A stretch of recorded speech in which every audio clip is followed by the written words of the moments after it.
साथियों, गरीबी से भारत की इस लड़ाई का एक और पक्ष है। आप सब ये भी जानते हैं कि पहले हमारी माताओं बहनों के नाम पर प्रॉपर्टी खरीदने का चलन कम ही था। वे एक प्रकार से घर के, समाज के आर्थिक फैसलों से कटी हुई थी। देश की आधी आबादी और परिवार को चलाने वाली ताकत का जब ये हाल हो तो गरीबी से पार पाना आसान कैसे हो सकता था।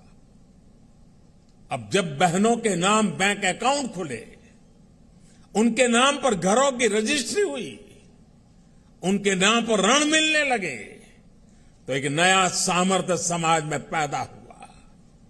मुद्रा योजना की सबसे बड़ी लाभार्थी हमारी बहनें हैं। स्टार्टअप इंडिया की सबसे बड़ी लाभार्थी हमारी बेटियां हैं।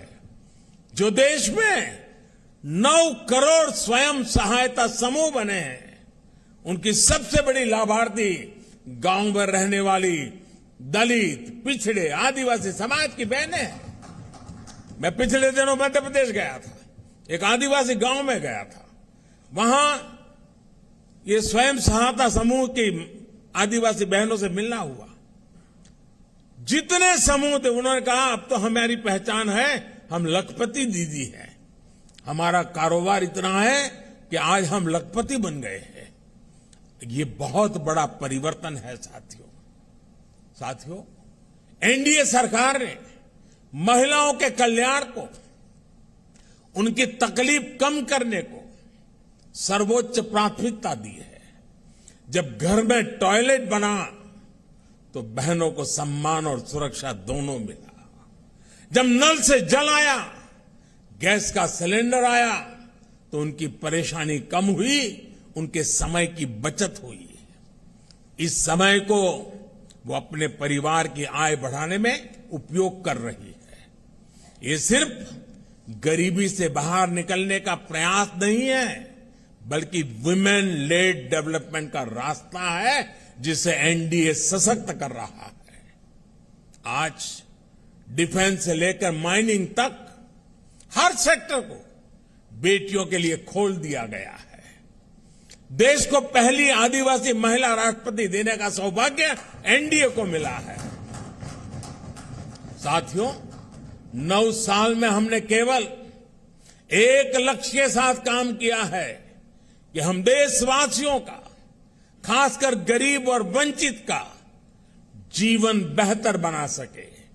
मैं चाहूंगा कि जो लोग एकेडमिक्स से जुड़े हैं, गवर्नेंस स्टडीज से जुड़े हैं, वो इस दिशा में रिसर्च करें।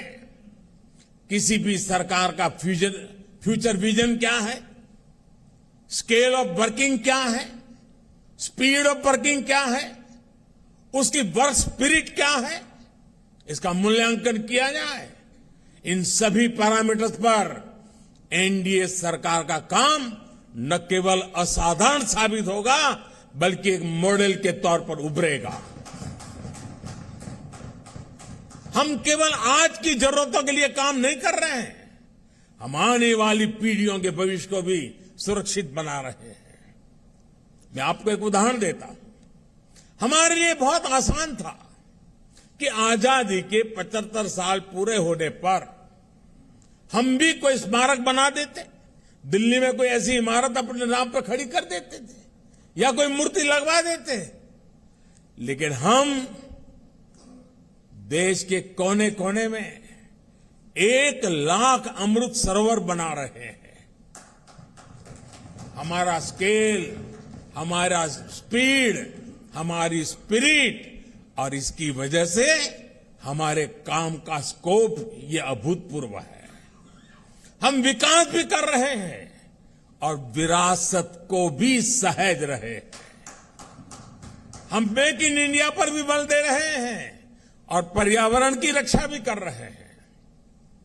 साथियों, हमारी नीयत साफ है, नीति स्पष्ट है और निर्णय ठोस है। एनडीए सरकार ने बीते 9 वर्षों में भ्रष्टाचार के हर रास्ते को बंद करने के लिए हर संभव प्रयास किए हैं। पहले सत्ता के गलियारों में जो बिचौलिए घूमते थे, हमने उनको बाहर कर दिया है। हमने टेक्नोलॉजी की मदद से लीकेज की हर संभावनाओं को दूर किया है।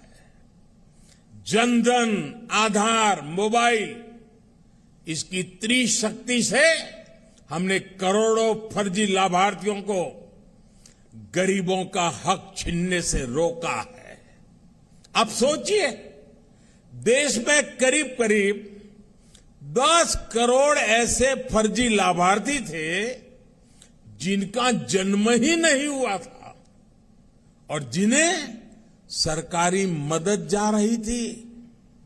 ये पैसे मेरे किसी गरीब भाई बहन के थे, किसी आदिवासी के थे, किसी पिछड़े और दलित साथी के थे। ये एनडीए सरकार है जिसने गरीब से हो रही इस लूट को बंद किया है।